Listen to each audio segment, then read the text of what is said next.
യിരെമ്യാവ് അധ്യായം 13. യഹോവ എന്നോട്, നീ ചെന്ന് ഒരു ചണനൂൽ കച്ച വാങ്ങി നിന്റെ അരയ്ക്ക് കെട്ടുക, അതിനെ വെള്ളത്തിൽ ഇടരുതെന്ന് കൽപ്പിച്ചു. അങ്ങനെ ഞാൻ യഹോവയുടെ കൽപ്പന പ്രകാരം ഒരു കച്ച വാങ്ങി അരയ്ക്ക് കെട്ടി. യഹോവയുടെ അരുളപ്പാട് രണ്ടാം പ്രാവശ്യം എനിക്കുണ്ടായതെന്തെന്നാൽ, നീ വാങ്ങി അരയ്ക്ക് കെട്ടിയ കച്ചയെടുത്ത് പുറപ്പെട്ട് ഫ്രാത്തിനരികത്ത് ചെന്ന് അവിടെ ഒരു പാറയുടെ വിള്ളലിൽ ഒളിച്ചു വയ്ക്കുക. യഹോവ എന്നോട് കൽപ്പിച്ചതുപോലെ ഞാൻ ചെന്നു അത് ഫ്രാത്തിനരികെ ഒളിച്ചു വെച്ചു. ഏറിയ നാൾ കഴിഞ്ഞ ശേഷം യഹോവ എന്നോട്, നീ പുറപ്പെട്ട് ഫ്രാത്തിനരികെ ചെന്ന് അവിടെ ഒളിച്ചു വെപ്പാൻ നിന്നോട് കൽപ്പിച്ച കച്ച എടുത്തുകൊള്ളുക എന്നരുളി ചെയ്തു. അങ്ങനെ ഞാൻ ഫ്രാത്തിനരികെ ചെന്ന് ഒളിച്ചു വെച്ചിരുന്ന സ്ഥലത്ത് നിന്ന് കച്ച മാന്തിയെടുത്തു. എന്നാൽ കച്ച കേടുപിടിച്ച് ഒന്നിനും കൊള്ളരുതാതെ ആയിരുന്നു. യഹോവയുടെ അരുളപ്പാട് എനിക്കുണ്ടായതെന്തെന്നാൽ, യഹോവ ഇപ്രകാരം അരുളി ചെയ്യുന്നു, ഇങ്ങനെ ഞാൻ യഹൂദയുടെ ഗർവവും യെരൂശലേമിൻ്റെ മഹാഗർവവും കെടുത്തുകളയും. എൻ്റെ വചനം കേൾപ്പാൻ മനസ്സില്ലാതെ ഹൃദയത്തിൻ്റെ ശാഠ്യം പോലെ നടക്കുകയും അന്യദേവന്മാരെ സേവിച്ച് നമസ്കരിക്കേണ്ടതിന് അവരോട് ചേരുകയും ചെയ്യുന്ന ഈ ദുഷ്ടജനം ഒന്നിനും കൊള്ളരുതാത്ത ഈ കച്ച പോലെ ആയിത്തീരും. കച്ച ഒരു മനുഷ്യൻ്റെ അരയോട് പറ്റിയിരിക്കുന്നത് പോലെ ഞാൻ ഇസ്രായേൽ ഗൃഹത്തെ മുഴുവനും യഹൂദ ഗൃഹത്തെ മുഴുവനും എനിക്ക് ജനവും കീർത്തിയും പ്രശംസയും അലങ്കാരവും ആക്കേണ്ടതിന് എന്നോട് പറ്റിയിരിക്കുമാറാക്കി. അവർക്കോ അനുസരിപ്പാൻ മനസ്സായില്ല എന്ന് യഹോവയുടെ അരുളപ്പാട്. അതുകൊണ്ട് നീ അവരോട് പറയേണ്ടത്, എല്ലാ തുരുത്തിയിലും വീഞ്ഞു നിറയും എന്ന് ഇസ്രായേലിൻ്റെ ദൈവമായ യഹോവ അരുളി ചെയ്യുന്നു. എല്ലാ തുരുത്തിയിലും വീഞ്ഞു നിറയും എന്ന് ഞങ്ങൾ അറിയുന്നില്ലയോ എന്ന് അവർ നിന്നോട് ചോദിക്കും. അതിന് നീ അവരോട് പറയേണ്ടത്, യഹോവ ഇപ്രകാരം അരുളി ചെയ്യുന്നു, ഈ ദേശത്തിലെ സർവ്വനിവാസികളെയും ദാവീദിൻ്റെ സിംഹാസനത്തിലിരിക്കുന്ന രാജാക്കന്മാരെയും പുരോഹിതന്മാരെയും പ്രവാചകന്മാരെയും യെരൂശലേമിലെ സർവ്വനിവാസികളെയും ഞാൻ ലഹരി കൊണ്ട് നിറയ്ക്കും. ഞാൻ അവരെ അന്യോന്യവും പിതാക്കന്മാരെയും പുത്രന്മാരെയും തമ്മിലും മുട്ടി നശിക്കുമാറാക്കും എന്ന് യഹോവയുടെ അരുളപ്പാട്. അവരെ നശിപ്പിക്കുകയല്ലാതെ ഞാൻ അവരോട് കനിവോ ക്ഷമയോ കരുണയോ കാണിക്കുകയില്ല. നിങ്ങൾ കേൾപ്പിൻ, ചെവി തരുവിൻ, ഗർവിക്കരുത്, യഹോവയല്ലോ അരുളി ചെയ്യുന്നത്. ഇരുട്ടാകുന്നതിനും നിങ്ങളുടെ കാൽ അന്ധകാര പർവ്വതങ്ങളിൽ ഇടറിപ്പോകുന്നതിനും മുമ്പേ നിങ്ങളുടെ ദൈവമായ യഹോവയ്ക്ക് ബഹുമാനം കൊടുപ്പിൻ. അല്ലെങ്കിൽ നിങ്ങൾ പ്രകാശത്തിന് കാത്തിരിക്കെ അവൻ അന്ധതമസ്സും കൂരിരുട്ടും വരുത്തും. നിങ്ങൾ കേട്ടനുസരിക്കുകയില്ലെങ്കിൽ ഞാൻ നിങ്ങളുടെ ഗർവം നിമിത്തം രഹസ്യത്തിൽ കരയും. യഹോവയുടെ ആട്ടിൻകൂട്ടത്തെ പിടിച്ച് കൊണ്ടുപോയിരിക്കയാൽ ഞാൻ ഏറ്റവും കരഞ്ഞ് കണ്ണുനീരൊഴുക്കും. നീ രാജാവിനോടും രാജമാതാവിനോടും താഴെ ഇറങ്ങിയിരിപ്പിൻ, നിങ്ങളുടെ ചൂടാമണിയായ ഭംഗിയുള്ള കിരീടം നിലത്ത് വീണിരിക്കുന്നു എന്ന് പറക. തെക്കുള്ള പട്ടണങ്ങൾ അടയ്ക്കപ്പെട്ടിരിക്കുന്നു, തുറപ്പാൻ ആരുമില്ല. യഹൂദയെ മുഴുവനും പിടിച്ചുകൊണ്ടുപോയി, അശേഷം പിടിച്ചുകൊണ്ടുപോയി. നീ തലപൊക്കി വടക്കുനിന്ന് വരുന്നവരെ നോക്കുക.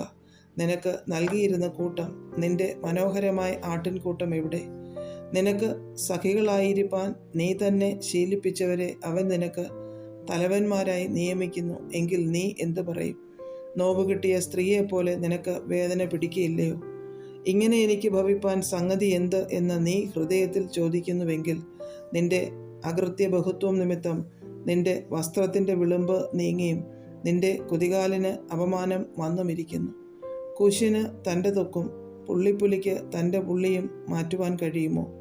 എന്നാൽ ദോഷം ചെയ്യുവാൻ ശീലിച്ചിരിക്കുന്ന നിങ്ങൾക്കും നന്മ ചെയ്യുവാൻ കഴിയും. ആകയാൽ ഞാൻ അവരെ മരുഭൂമിയിലെ കാറ്റത്ത് പാറിപ്പോകുന്ന താളടി പോലെ ചിതറിച്ചു കളയും. നീ എന്നെ മറന്ന് വ്യാജത്തിൽ ആശ്രയിച്ചിരിക്കൊണ്ട് ഇത് നിന്റെ ഓഹരിയും ഞാൻ നിനക്കളന്നു തന്ന അംശവും ആകുന്നു എന്ന് യഹോവയുടെ അരുളപ്പാട്. അതുകൊണ്ട് ഞാനും നിന്റെ നഗ്നത പ്രത്യക്ഷമാകേണ്ടതിന് നിന്റെ വസ്ത്രത്തിൻ്റെ വിളുമ്പ് നിന്റെ മുഖത്തിനു മീതെ പൊക്കിവയ്ക്കും. നിന്റെ വ്യഭിചാരം, മദ്യഗർജനം, വേശ്യാവൃത്തിയുടെ വഷളത്വം എന്നീ മ്ലേച്ഛതകളെ ഞാൻ വയലുകളിലെ കുന്നുകളിന്മേൽ കണ്ടിരിക്കുന്നു. യെരൂശലേമേ, നിനക്കയ്യോ കഷ്ടം! നിർമ്മലയായിരിക്കാൻ നിനക്ക് മനസ്സില്ല. ഇങ്ങനെ ഇനി എത്രത്തോളം? അധ്യായം 14. വരൾച്ചയെക്കുറിച്ച് യിരെമ്യാവിനുണ്ടായ യഹോവയുടെ വചനം. യഹൂദ ദുഃഖിക്കുന്നു, അതിൻ്റെ പടിവാതിൽക്കൽ ഇരിക്കുന്നവൻ ക്ഷീണിച്ചിരിക്കുന്നു. അവർ കറുപ്പുടുത്ത് നിലത്തിരിക്കുന്നു, യെരൂശലേമിൻ്റെ നിലവിളി പൊങ്ങുന്നു. അവരുടെ കുലീനന്മാർ അടിയാരെ വെള്ളത്തിനയക്കുന്നു. അവർ കുളങ്ങളുടെ അടുക്കൽ ചെന്നിട്ട് വെള്ളം കാണാതെ വെറും പാത്രങ്ങളോടെ മടങ്ങി വരുന്നു. അവർ ലജ്ജിച്ച് വിഷണ്ണരായി തല മൂടുന്നു. ദേശത്ത് മഴയില്ലായ്കയാൽ നിലം ഉണങ്ങി വെണ്ടിരിക്കുന്നു. ഉഴവുകാർ ലജ്ജിച്ച് തലമൂടുന്നു. മാൻപേട വയലിൽ പ്രസവിച്ചിട്ട് പുല്ലില്ലായ്കയാൽ കുട്ടിയെ ഉപേക്ഷിക്കുന്നു. കാട്ടുകഴുത മൊട്ടക്കുന്നിന്മേൽ നിന്നുകൊണ്ട് കുറുനരികളെ പോലെ കിഴയ്ക്കുന്നു. സസ്യങ്ങൾ ഇല്ലായ്ക കൊണ്ട് അതിൻ്റെ കണ്ണ് മങ്ങിപ്പോകുന്നു. യഹോവ, ഞങ്ങളുടെ അകൃത്യങ്ങൾ ഞങ്ങൾക്ക് വിരോധമായി സാക്ഷീകരിക്കുന്നു എങ്കിൽ നിന്റെ നാമം നിമിത്തം പ്രവർത്തിക്കണമേ. ഞങ്ങളുടെ പിന്മാറ്റങ്ങൾ വളരെയാകുന്നു. ഞങ്ങൾ നിന്നോട് പാപം ചെയ്തിരിക്കുന്നു.